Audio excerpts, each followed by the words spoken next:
কাশফুল মানে শরতের একটি সুন্দর কাল। কাশফুলকে ছুঁলে যেন স্বর্গীয় স্বাদ অনুভূত হয়, আর খুঁজে পাওয়া যায় আনন্দপুরীর ঠিকানা। শরতের দিনে চলো কাশফুল কুড়াই, কাশফুল পেলে মনে হয় স্বর্ণ খুঁজে পাই।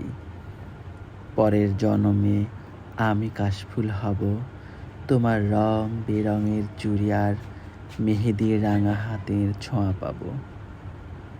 কাশফুলের সাদার শুভ্রতায় মন চায় হারিয়ে যাই অজানায়। শরৎ সেজেছে কাশফুলে, থরে বিথরে বালুচরে, সাদা মেঘের শতদল উঠছে অপরূপা নীলাম্বরে। কোনো এক শরতের বিকেলে কাশফুলের রোদ্দুরে এক প্রান্তে দাঁড়িয়ে তোমার ছায়া খুঁজছি। কাশফুলের শুভ্রতায় ভরিয়ে রেখো আমায়,